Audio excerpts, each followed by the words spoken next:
мы приехали в местечко Сафран-Болу.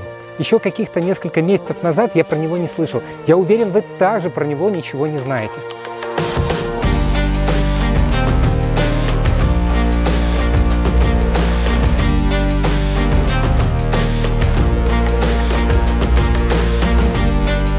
А это место входит в список объектов всемирного наследия ЮНЕСКО. Почему? Вот здесь, на этой территории, сохранено местным населениями, турецкими властями более 1000 построек времен 18-19 века. Мы находимся где-то 250 километров на север от Анкары, километров 300 на восток от Стамбула. Вот здесь было, можно сказать, сердце Османской империи. Здесь вот они были исконные османы. И вот именно в этих местах сохранилась эта архитектура. Мы приехали посмотреть на эти чудесные домики, которые еще с 18 веков покрыты все черепицей. Турки молодцы, они сохранили вот эту архитектуру, они ее стараются восстанавливать. А здесь ты видишь вот эту самобытность, турецкую самобытность, которую вы не увидите ни в Анталии, ни на побережье Эгейского моря. И вот поэтому мы приехали сюда.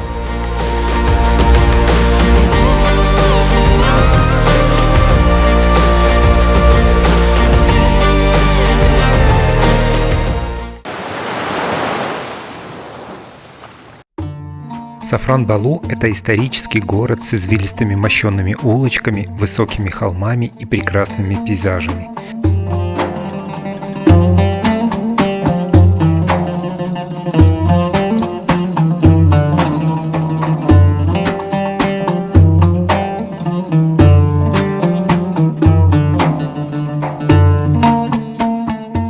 Первые сведения о Сафран-Болу относятся к 3000 году до нашей эры. Этот город, изначально принадлежащий Пафлагонии, римской провинции, видел на своем веку множество цивилизаций.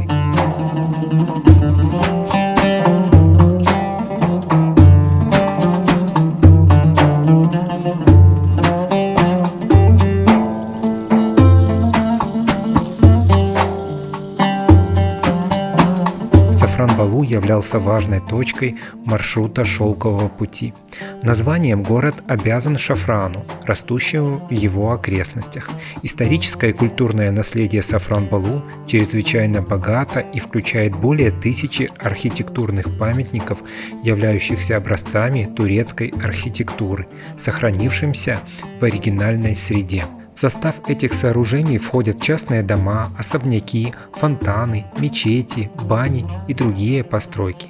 На данный момент очень многие старинные дома Сафран-Болу переоборудованы в отели. Как устроены эти дома, я расскажу вам немножечко позже.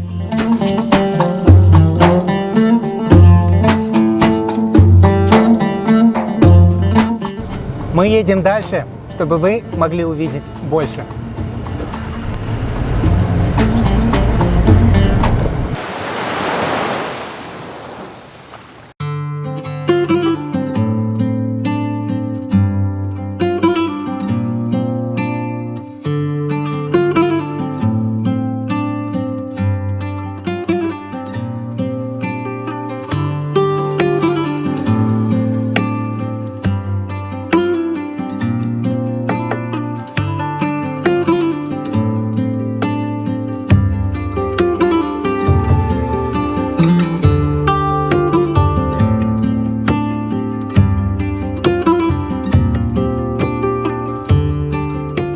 Ребят, на севере Турции есть очень красивые и поросшие зеленью горы. Как раз в этом месте находится Сафран-Болу, а около Сафран-Болу есть такая местная достопримечательность, которая называется Кристал Террас.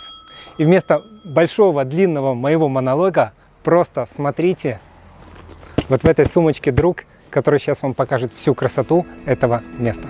Погнали!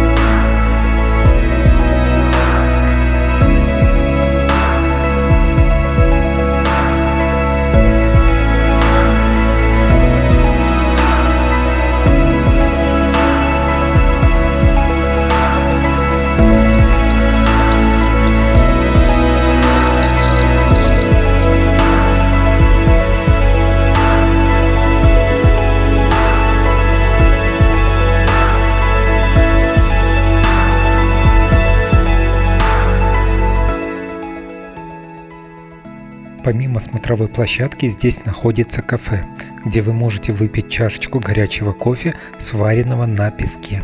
А для тех, кто любит экстремальные развлечения, через каньон натянуто несколько веток зиплайна. Ссылочку на это и другие места я, как всегда, оставляю под видео.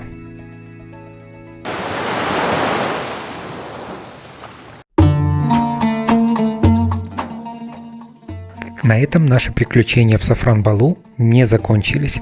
После смотровой площадки Crystal Terrace мы отправились в маленькую деревушку под названием Юрюк-Кюю. По сообщениям тех туристов, которые ее посетили, эта деревушка еще больше передает колорит и атмосферу старой Османской империи. Подъезжая к ней, мы даже и не представляли, какие сильные положительные впечатления нам подарит эта деревушка и ее жители. И как сильно она поменяет наш дальнейший маршрут. Я в очередной раз убеждаюсь в гостеприимстве турецких людей. Не тех, которые живут в Анталии на курортах, а вот именно в глубинке. Мы сейчас приехали в деревушку Юрюк-Кюю. Она находится где-то километрах 10-15 от Сафран-Балу, и ее называют еще более колоритной, еще более настоящей. Здесь именно деревушка, она небольшая. Дома сохранили еще больше такой вот колорит, я вам ее сейчас покажу. И нас сейчас позвали турецкие молодые люди, просто к ним зайти. Мы проходили мимо, говорят, заходите, посмотрите, поснимайте. Мы с ними немножко поговорили. Ну, очень приятно, очень гостеприимно. Совсем не так, как вы считаете, думая о турках, что они вот такие вот. Очень приятные люди. Давайте я вам покажу. Вот здесь такой дворик. Нас сказали, без проблем, заходите, ребята, снимайте. Вот. Смотрите, как уютно, все в зелени. Вот такой вот домик. Ребята говорят, что они его восстанавливают и будут делать из него отель.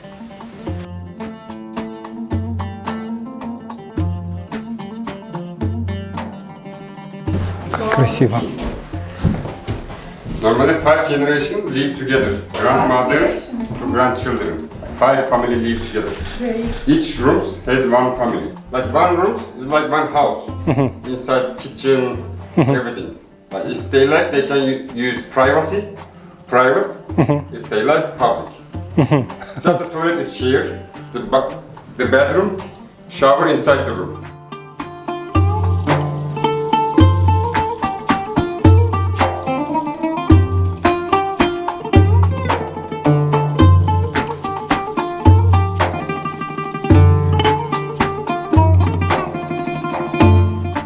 Вот я вам покажу. Смотрите, туалет есть. Плиточкой все выложено, аккуратненько.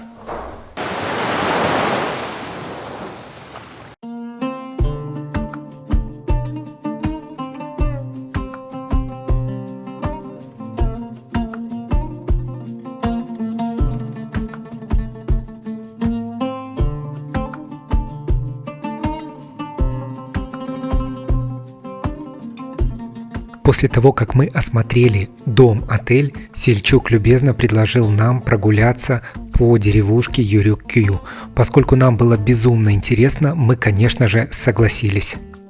И вот здесь позвольте заметить, Сельчук бросил всю свою работу, и в общей сложности он посвятил нам около 3 часов своего времени. Он нам показывал дом, показывал деревушку, потом вместе с ним мы пришли в дом-музей, который тоже находится в деревушке Юрюк-Кюю. Наверняка, если такой поступок был бы от местного жителя в какой-то курортной зоне, нам бы потом выкатили какой-нибудь большой счет за услуги гида. Поверьте, друзья, это было все на голом энтузиазме. Человек, который любит это место, любит эту деревню, просто хотел показать нам, как жили здесь люди и почему он это место действительно обожает. Гуляя по этой аутентичной деревушке, меня не покидало ощущение, что я находился в декорациях к какому-то старинному фильму. Но, друзья, это вовсе не декорации. Это вот живая, натуральная, неприкрытая история. Такая, какая она была несколько сотен лет назад. Ну что, ребята, мы попали к очень хорошим людям. Нас провели по этой деревушке, рассказали вот мужчинка. И вот это здание, которое по правую руку от меня, они там его реновируют, это старинное здание, 300 лет ему, они его реновируют и обустраивают как отель. Нам предложили здесь переночевать, так, абсолютно ненавязчиво нас провели по этой деревушке, показали какие-то местные достопримечательности, и сейчас нам принесли вот местную долму перекусить, как говорят, аперитив. Говорят, что можно съездить в каньон, никто ничего не наставит. И мы сейчас думаем, оставаться нам ночевать или не оставаться, потому что у нас по планам было еще проехать километров 300, мы должны были сегодня выехать в Черное море. Как вы думаете, что мы сделаем? Вот мы сейчас сидим, но когда принесли эту долму, мы уже выбор склоняется, потому что очень гостеприимные люди, и просто неудобно им отказывать. Человек посвятил нам столько времени своего, и как-то хочется его как-то отблагодарить, поучаствовать в его, скажем, маленьком бизнесе. Вот так вот. Как я говорил, Сельчук провел нам экскурсию по дому-музею. Признаюсь, было невероятно интересно узнавать, как был устроен быт людей в Османской империи 200-300 лет назад. И должен вам сказать, что он меня удивил. Как вы думаете, что это за шкаф? Догадались? Нет? Это душ. Да-да, настоящий душ прямо в комнате. И должен вам сказать, что этот душ оборудован канализацией, вода из него выходит за пределы дома. Рядышком с душем всегда находился камин, то есть водичка подогревалась, и тогдашние турки мылись тепленькой водичкой в душе. А вот так выглядела турецкая давняя стиральная доска. А это туалет, и он тоже находится в доме, и здесь же оборудована канализация, и в том числе и вытяжка. А это умывальник. Правильно догадались, здесь тоже была оборудована канализация и вода выводилась за пределы дома. А вот так выглядела обычная комната. И хочу заметить, что все детали интерьера выполнены из натурального дерева, которое сохранилось по сей день. А вот так бы выглядела Виктория, если бы мы с ней жили 200-300 лет назад на территории Османской империи. Ребят, у меня с Викторией наступило доброе утро. Как вы поняли, мы остались ночевать в этом доме, которому более 300 лет. Мы вчера очень много гуляли по этой деревне, встречались с местными жителями, мы ужинали, мы смотрели дома, мы смотрели уклад жизни, нам все это показывали, нас водили по деревне, показывали быт тех времен, как жили в те времена, и в принципе даже в эти времена также живут здесь люди. Хозяин этого будущего отеля, он планирует еще спустя несколько месяцев открыться, и мы здесь первые случайные постояльцы.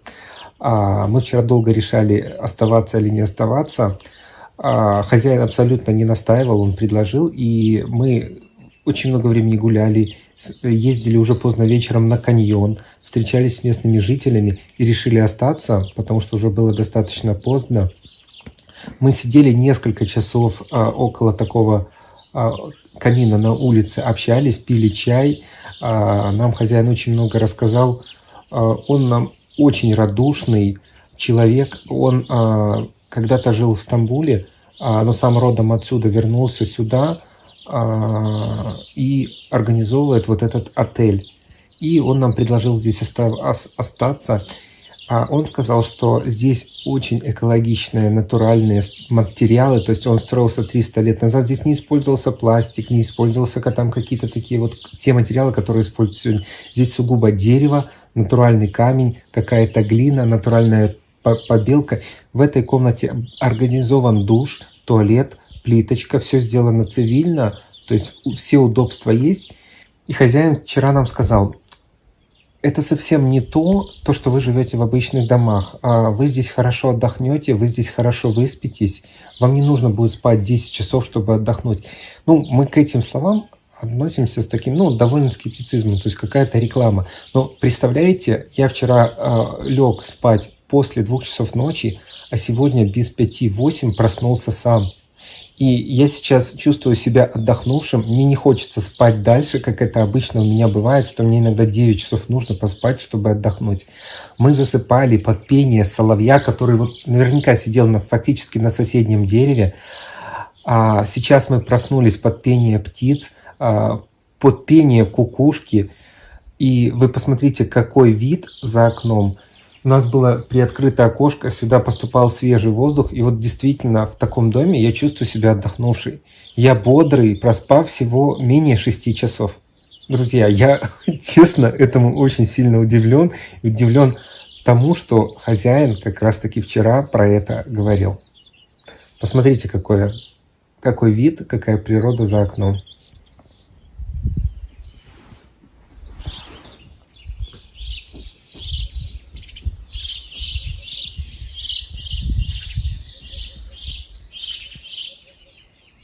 Dön, arkamı döndüm de ben.